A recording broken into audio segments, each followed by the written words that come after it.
Hola, nuevamente. Hoy les quiero compartir con ustedes otro de los cuentos fascinantes de Isaac Asimov. De hecho, este en particular tiene, por decirlo de algún modo, el honor de ser el cuento que me inspiró a buscar desesperadamente más cuentos y más libros para leer de Isaac Asimov. Este cuento también, bueno, fue escrito en 1986 para conformar un libro del mismo nombre y al menos personalmente en mi caso me genera una sensación muy similar a la intriga, al un poco el miedo y la curiosidad y la fascinación por el futuro que me generaba cuando era niña, el pensar en el futuro, el pensar en los robots y todos los inventos tecnológicos que podrían llegar eventualmente a existir. Eh, Espero también que le genere algo similar o alguna emoción este cuento que es muy particular. Hablo del cuento Sueños de Robot. De hecho es un cuento corto, escrito en 1986, como les contaba, que fue escrito particularmente para el libro del mismo nombre, Sueños de Robot. Y como es cortito, voy a optar esta vez por leerlo en lugar de contarlo como otras veces.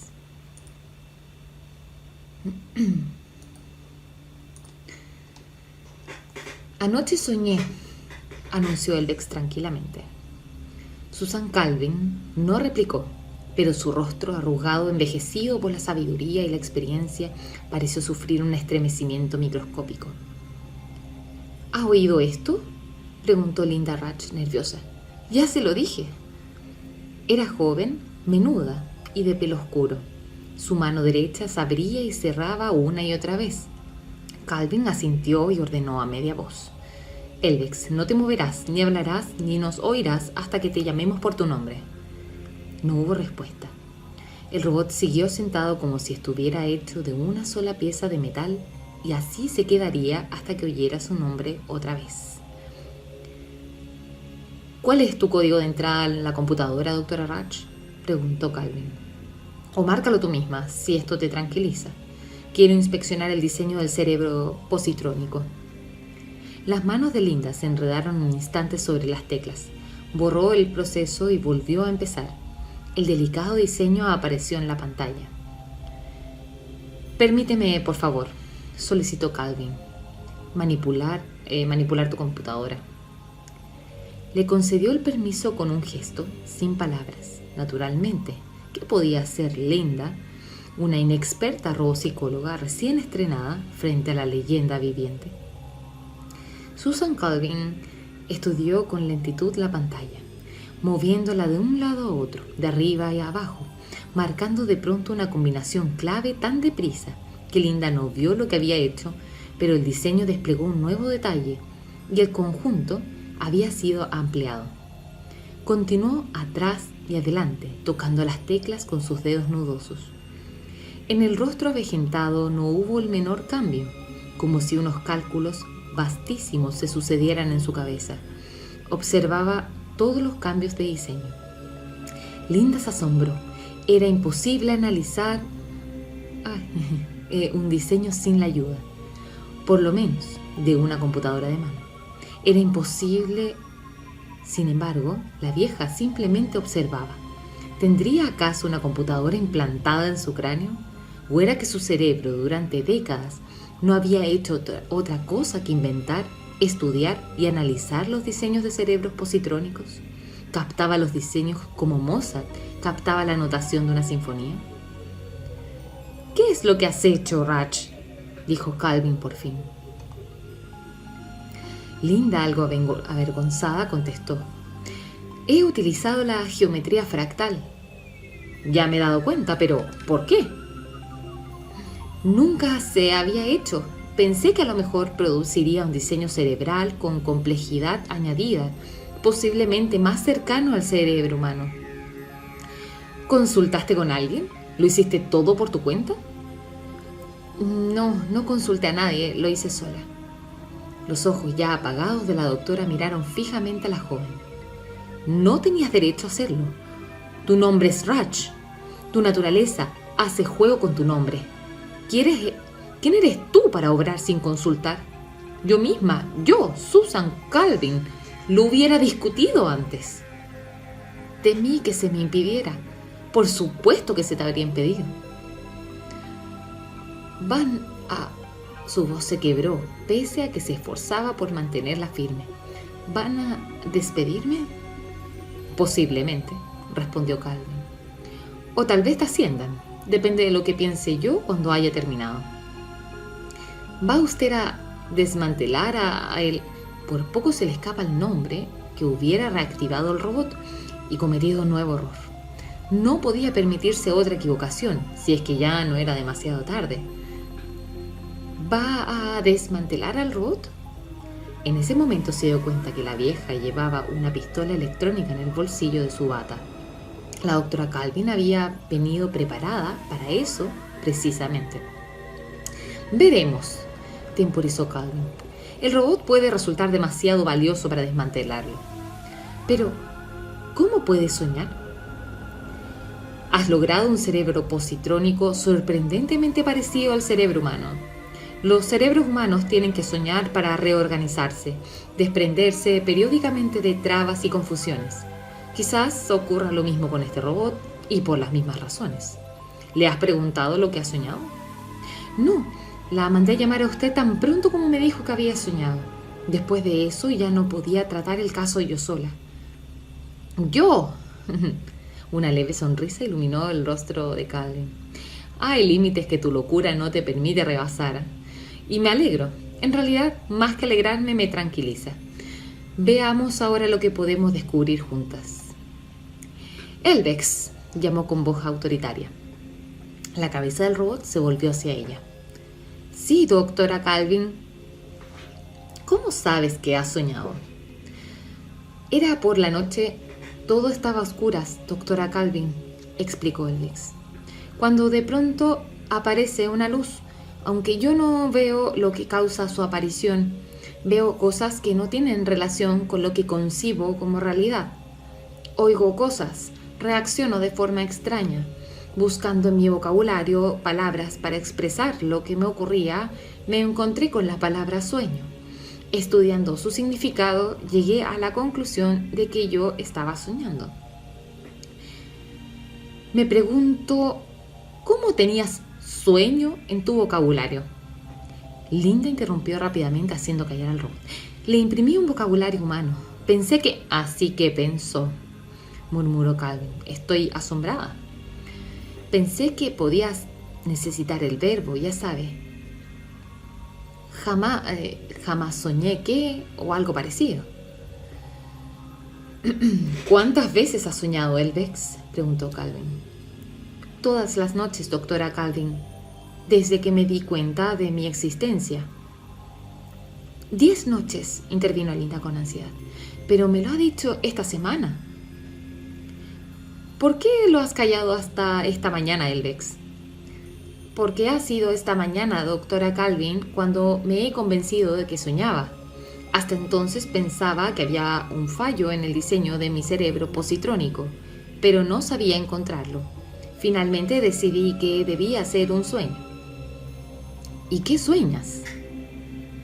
Sueño casi siempre lo mismo, doctora Calvin. Los detalles son diferentes, pero siempre me parece ver un gran panorama en el que hay robots trabajando. ¿Robots, Elvex? ¿Y también seres humanos? En mi sueño no veo seres humanos, doctora Calvin. Al principio no, solo robots. ¿Qué hacen, Elvex? Trabajan, doctora Calvin. Veo a algunos haciendo de mineros en las profundidades de la Tierra y a otros trabajando con calor y radiaciones. Veo algunos en fábricas y otros bajo las aguas del mar. Calvin se volvió a Linda. Elvex tiene solo 10 días y estoy segura que no ha salido de la estación de pruebas. ¿Cómo sabe tanto de robots? Linda miró una silla como si deseara sentarse, pero la vieja estaba de pie. Declaró con voz apagada. Me parecía importante que conociera algo de robótica y su lugar en el mundo. Pensé que podía resultar particularmente adaptable para ser de capataz con su nuevo cerebro, declaró con voz apagada. ¿Su cerebro fractal?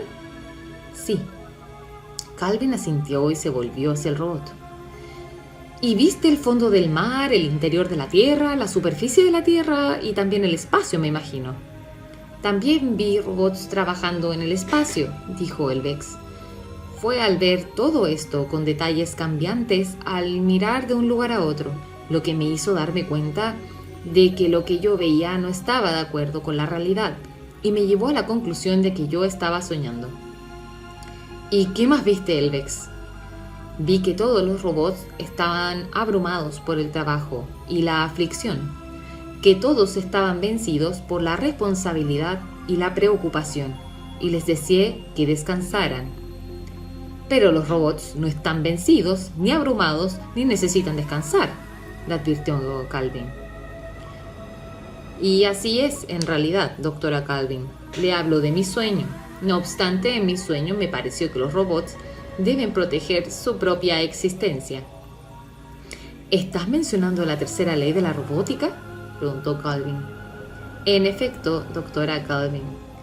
Pero la mencionas de forma incompleta. La tercera ley dice: un robot debe proteger su propia existencia siempre y cuando dicha protección no entorpezca el cumplimiento de la primera y segunda ley. Sí, doctora Calvin, esta es efectivamente la tercera ley, pero en mi sueño la ley terminaba en palabra existencia. No se mencionaba ni la primera ni la segunda ley. Pero ambas existen, Elvex. La segunda ley, que tiene preferencia sobre la tercera, dice: un robot debe obedecer las órdenes dadas por los seres humanos, excepto cuando dichas órdenes estén en conflicto con la primera ley. Por esta razón, los robots obedecen órdenes, hacen el trabajo que les has visto hacer y lo hacen fácilmente sin problemas. No están abrumados, no están cansados. Y así es, doctora Calvin, yo hablo de mi sueño. Y la primera ley, Elvex, que es la más importante de todas. Un robot no debe dañar a un ser humano o, por inacción, permitir que sufra daño un ser humano. Sí, doctora Calvin, así es en realidad, pero en mi sueño me pareció que no había ni primera ni segunda ley, sino solamente la tercera, y esta decía: un robot debe proteger su propia existencia. Esta era toda la ley. ¿En tu sueño, Elvex? En mi sueño. Elvex, dijo Calvin, no te moverás, ni hablarás, ni nos oirás hasta que te llamemos por tu nombre. Y otra vez el robot se transformó aparentemente en un trozo inerte de metal. Calvin se dirigió a Linda Rutch. Bien, y ahora, ¿qué opinas, doctora Rutch? Doctora Calvin, dijo Linda con los ojos desorbitados y con el corazón palpitándole fuertemente. Estoy horrorizada, no tenía idea. Nunca se me hubiera ocurrido que esto fuera posible. No, observó Calvin con calma, ni tampoco se me hubiera ocurrido a mí, ni a nadie. Has creado un cerebro robótico capaz de soñar y con ello has puesto en evidencia una faja de pensamiento en los cerebros robóticos que muy bien hubiera podido quedar sin detectar hasta que el peligro hubiera sido alarmante. Pero esto es imposible, exclamó Linda. No querrá decir que los demás robots piensen lo mismo. Conscientemente no, como diríamos de un ser humano. Pero ¿quién hubiera creído que había una faja no consciente bajo los surcos de un cerebro positrónico? Una faja que no quedaba sometida al control de las tres leyes. Esto hubiera ocurrido a medida que los cerebros positrónicos se volvieran más y más complejos, de no haber sido puestos sobre aviso. Quiere decir por Elvex. Por ti, doctora Rutch. Te comportaste en una forma irreflexiva, pero al hacerlo nos has ayudado a comprender algo abrumadoramente importante. De ahora en adelante trabajaremos con cerebros fractales, formándolos cuidadosamente controlados. Participarás en ello, no serás penalizada por lo que hiciste, pero en adelante trabajarás en colaboración con otros. Sí, doctora Calvin. ¿Y qué ocurrirá con Elvex? Aún no lo sé. Calvin sacó el arma electrónica del bolsillo y Linda la miró fascinada. Una ráfaga de de sus electrones contra un cráneo robótico y el cerebro positrónico sería neutralizado y desprendería suficiente energía como para fundir su cerebro en un lingote inerte. Pero es seguro que el VEX será importante para nuestras investigaciones. Objeto: no debe ser destruido. No debe, doctora Raj. Mi decisión es la que cuenta, creo yo. Todo depende de lo peligroso que sea el VEX. Se enderezó como si decidiera que su cuerpo avejentado no debía inclinarse bajo el peso de su responsabilidad. Dijo: «El VEX, ¿me oyes?» «Sí, doctora Calvin», respondió el robot. «¿Continuó tu sueño? Dijiste antes que los seres humanos no aparecían al principio. ¿Quiere esto decir que aparecieron después?» «Sí, doctora Calvin. Me pareció en mi sueño que eventualmente aparecía un hombre». «¿Un hombre? ¿No un robot?» «Sí, doctora Calvin. Y el hombre dijo: deja libre a mi gente». «¿Eso dijo el hombre?» «Sí, doctora Calvin». «Y cuando dijo deja libre a mi gente, ¿por las palabras mi gente se refería a los robots?» «Sí, doctora Calvin. Así ocurría en mi sueño». «¿Y supiste quién era el hombre en tu sueño?» «Sí, doctora Calvin. Conocía al hombre». «¿Quién era?» El VEX dijo: yo era el hombre. Susan Calvin alzó al instante su arma de electrones y disparó, y el VEX dejó de ser. Una acotación es que el nombre de Raj, el apellido de la joven investigadora, en inglés, se asemeja mucho a imprudente, temeraria y reflexiva. De ahí que la doctora Calvin le dice que le hace honor a su nombre. Este cuento realmente, en particular el final, marca un precedente y marca mucho también, o le da un poco de sentido también al miedo que existe en la humanidad, un poco, tanto en las novelas de Asimov y quizás en algunos casos en las personas también, en pensar en la robotización. Un aspecto de ello que he escuchado, no sé si se han fijado que cuando muestran animaciones, en lugar de imágenes reales de personas actuando, uno identifica inmediatamente cuando las personas tienen un movimiento natural y es una persona real, y cuando la persona es una animación. Esa es una habilidad que el humano ha ido creando a partir de la posibilidad de ver realidades creadas o robotizadas. Por ejemplo, al ver estos androides que hacen en Japón, el humano ha ido desarrollando esta habilidad de detectar rápidamente y fácilmente todas las diferencias que pueda tener con un humano real. De este modo, uno podría decir que eventualmente también la robótica, hace mucho tiempo, este tipo de tecnología se ha hecho presente en la humanidad y ha generado cierto tipo de evolución. Aunque es un tema que da para conversarlo, así que se los dejo planteado a ustedes también por si quieren conversarlo. Muchas gracias por escuchar el cuento de hoy y a ver si aportamos con más datos curiosos en las siguientes publicaciones. Que tengan buen día.